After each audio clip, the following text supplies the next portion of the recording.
Magandang gabi po sa inyong lahat. Sa panibagong kaganapan sa patuloy na tensyon sa West Philippine Sea, isang malinaw at matapang na pahayag ang ibinaba ng Armed Forces of the Philippines. Handa sila sa pagpapatupad ng Code of Conduct o COC sakaling maisakatuparan ito sa South China Sea. Isang maikling anunsyo sa balita, pero kung susuriin nating mabuti, puno ito ng kahulugan. Hindi lang ito tungkol sa seguridad o presensya ng militar. Hindi lang ito tungkol sa patakaran ng AFP. Ito'y isang pahiwatig na ang Pilipinas, sa kabila ng laki ng kalabang bansa at ng paulit-ulit na intimidasyon, ay naninindigan. At hindi tayo nag-iisa, kasama natin ang mga sundalo, piloto, mandaragat, at lahat ng tagapagtanggol ng ating soberanya. Ngunit, bago tayo tuluyang humanga o kumalma sa pahayag na ito, mahalagang balikan. Ano nga ba ang Code of Conduct? At bakit ito mahalaga? Ang Code of Conduct ay isang kasunduang kasalukuyang isinusulong ng ASEAN at China. Layunin nitong magkaroon ng mga alituntunin sa pag-aasal ng mga bansa sa South China Sea, lalo na sa mga pinagtatalunang lugar.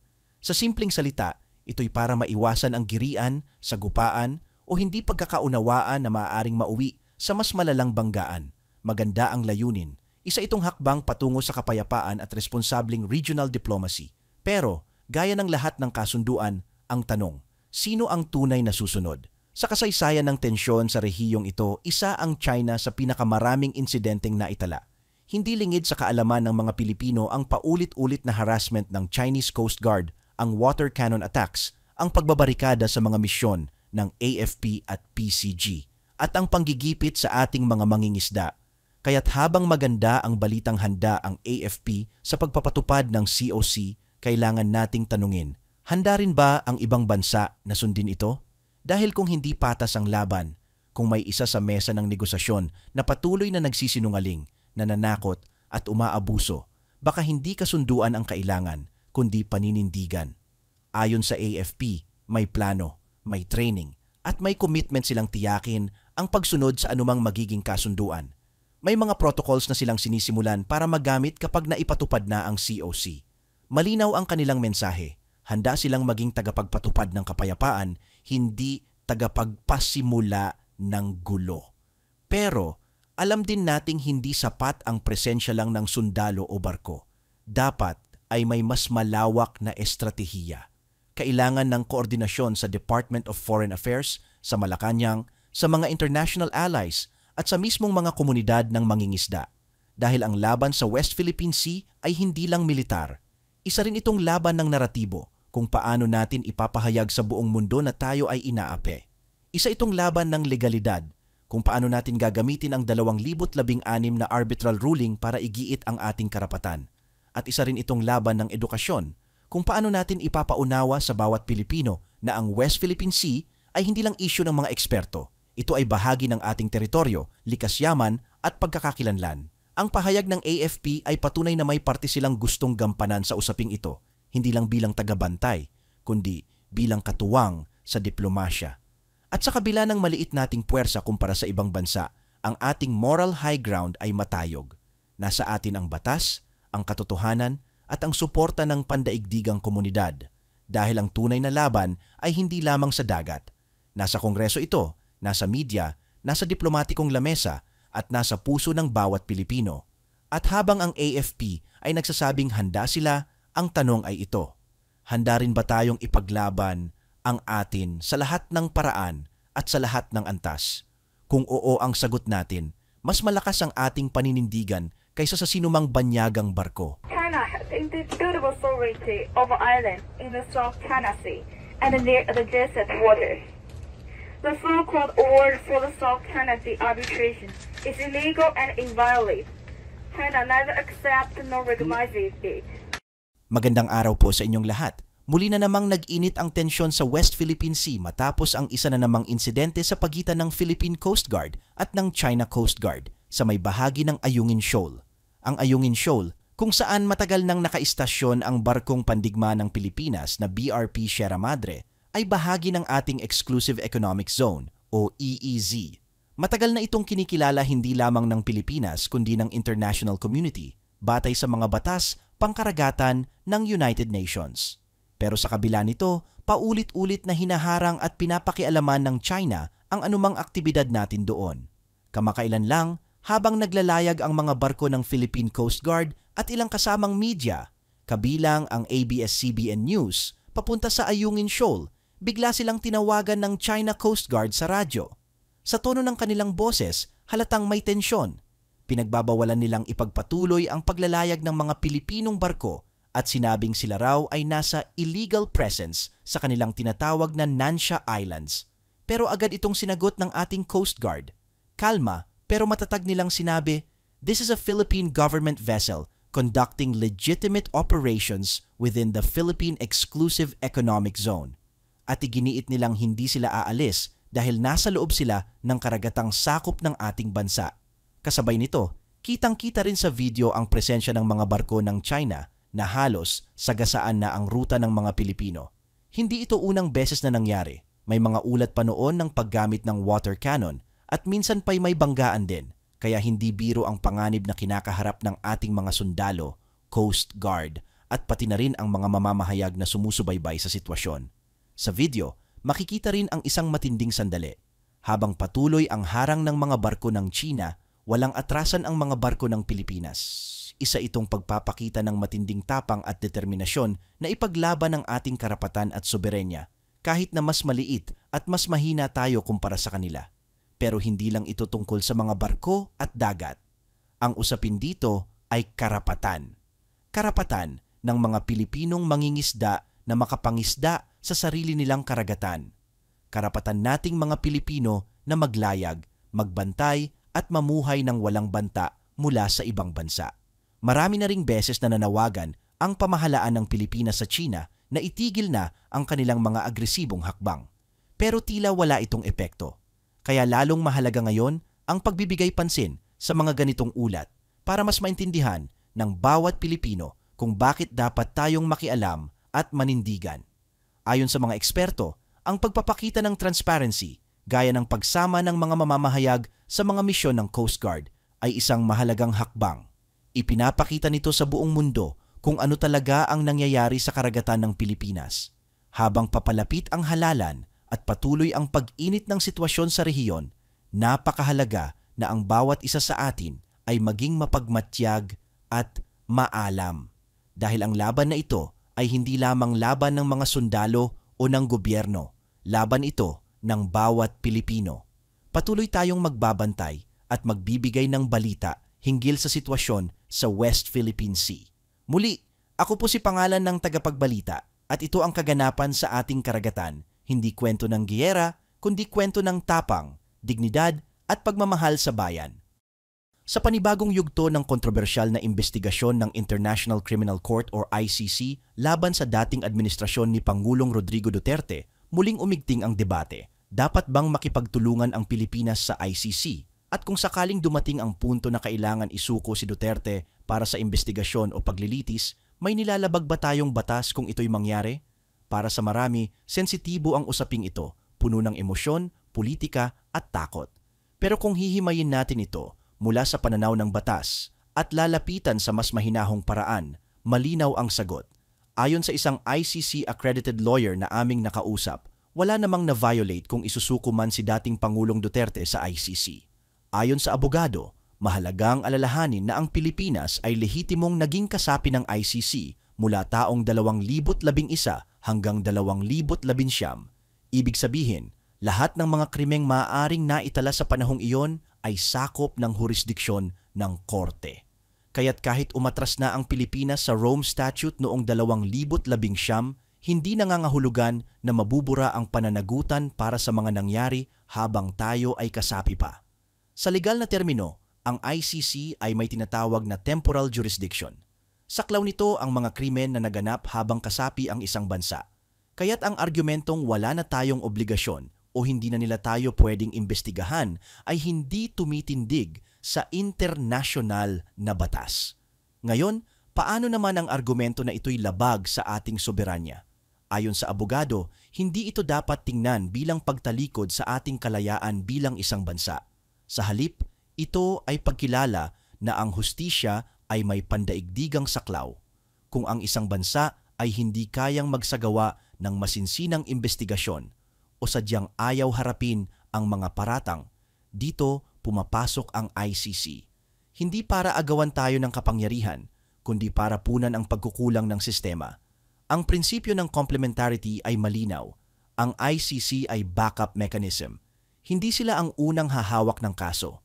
Pero kung tila walang kilos sa lokal na korte, may karapatan ng ICC na manghimasok. Tanong, may nilalabag ba tayong batas kung isusuko si Duterte? Sagot, wala. Walang batas sa saligang batas o sa revised penal code na nagsasabing bawal tayong makipagtulungan sa ICC. Sa katunayan, sa ilalim ng international customary law, may moral at legal tayong obligasyon na panagutin ang sinumang akusado ng mga matitinding krimen tulad ng extrajudicial killings, torture, at crimes against humanity. Kung tutuusin, ang hindi pakikipagtulungan ay mas delikado. Maaari itong makaapekto sa relasyon ng bansa sa mga international organizations, sa foreign aid, at sa imahe natin bilang bansang may respeto sa karapatang pantao. Dagdag pa ng abogado, hindi dapat ito i-frame bilang paninira kay Duterte o sa kanyang mga taga-suporta. Hindi ito usapin ng politika o paghihigante. Ito ay usapin ng pananagutan. Kung walang kasalanan ang dating Pangulo, bakit hindi niya harapin ang kaso at patunayan ang kanyang panig sa harap ng isang internasyonal na hukuman? Isang mahalagang punto rin para sa mga biktima at pamilya ng mga napatay sa giyera kontra droga. Ito ang isa sa kakaunting natitirang pag-asa na makamit ang hustisya. Marami sa kanila ang tahimik na naghihintay, walang boses, walang akses sa korte. Para sa kanila, ang ICC ay hindi banta, ito ay pag-asa. Sa huli, dapat nating tanungin ang sarili natin. Naniniwala ba tayo sa katarungan kahit kanino pa ito ipataw? Handa ba tayong tumindig para sa prinsipyo ng pananagutan kahit gaano kataas ang posisyon ng inaakusahan? Hindi ito simpleng isyu, ngunit kung tunay tayong nagnanais ng hustisya at pagbabago, dapat nating yakapin ang katotohanang minsan kailangang magsalita ang batas, lokal man o pandaigdig. Walang mawawala kung tayo ay makikipagtulungan. Sa halip, ito ay hakbang patungo sa pagiging isang bansang tunay na makatao, makatarungan at may dangal. Magandang gabi sa lahat ng nakikinig. Sa gitna ng mga umiinit na tensyon sa Indo-Pacific region, isang panibagong pasabog ang lumabas mula sa Hilagang Korea. Hindi missile, hindi nuclear test, kundi mga salita, matatalim, mabibigat at diretsahang nakatutok sa Estados Unidos.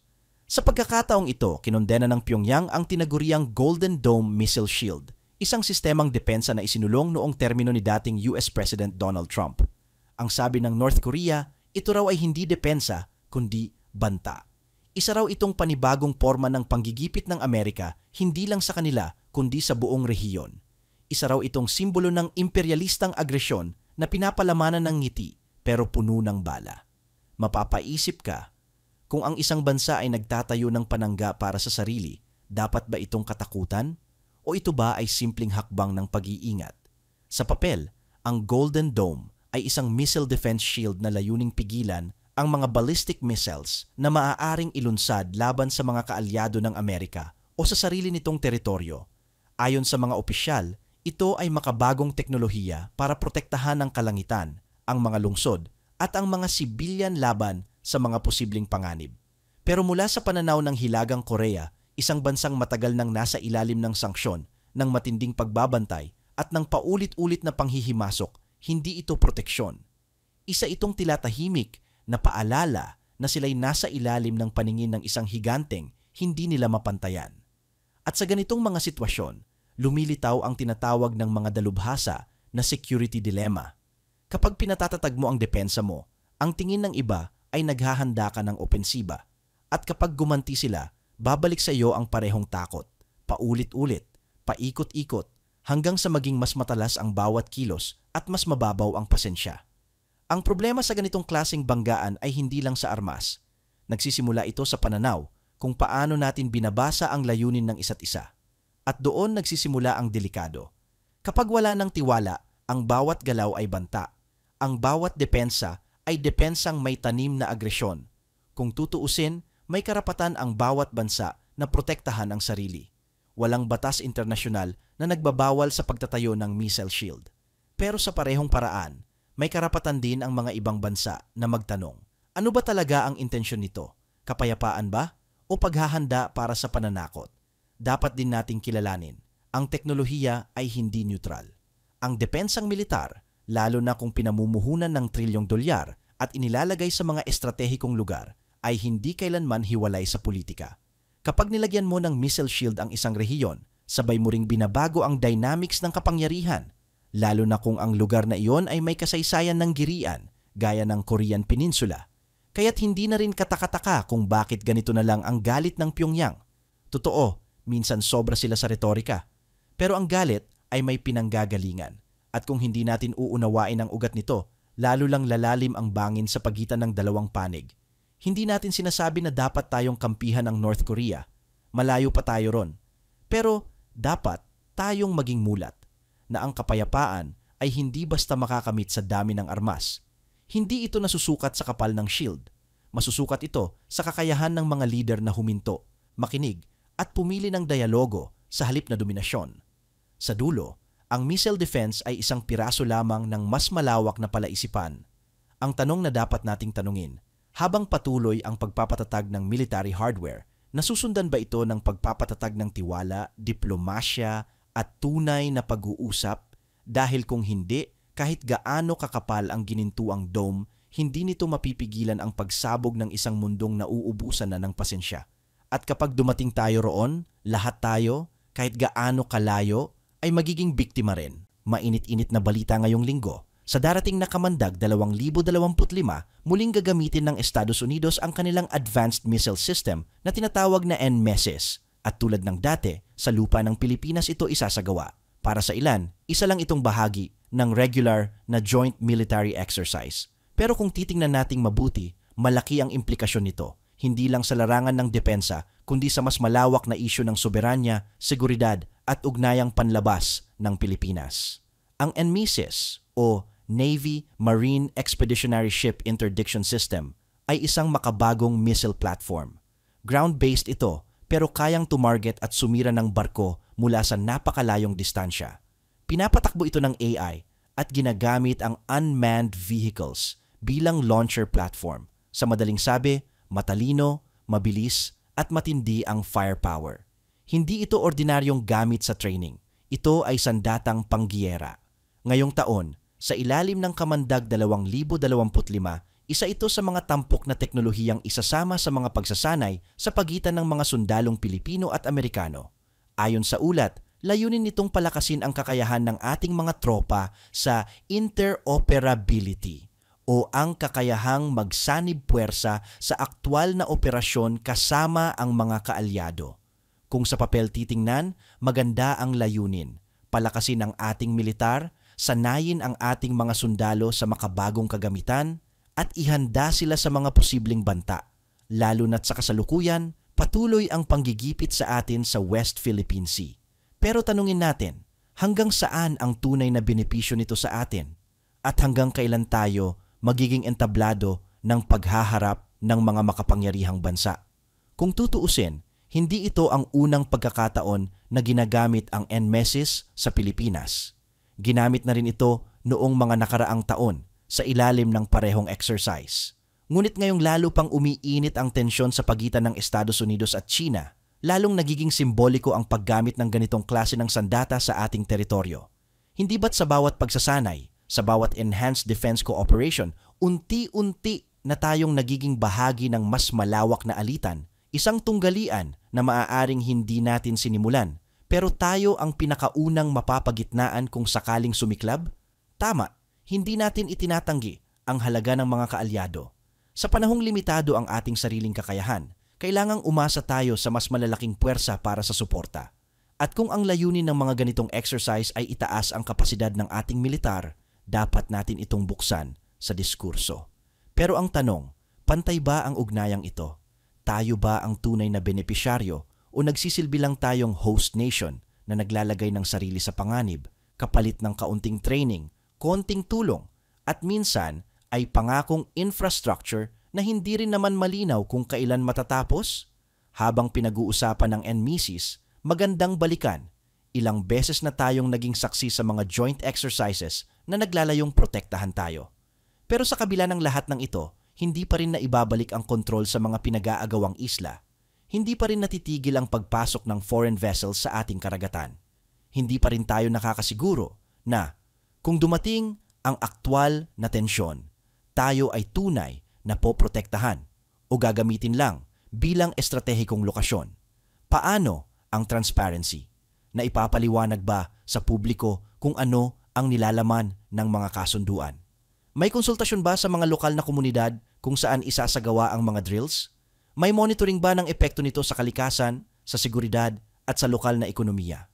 Kaya habang pinupuri ng iba ang pagbabalik ng NMESIS sa Kamandag 2025 bilang simbolo ng matatag na alyansa, para sa iba naman, isa itong babala na baka tayo ay papalapit sa panganib na hindi natin kayang paghandaan. Kaya't habang tuloy ang Kamandag 2025, sana tuloy din ang pagiging mapanuri ng bawat isa. Hindi sapat ang manood, hindi sapat ang magbasa. Kailangan tayong magtanong, magsalita at manindigan.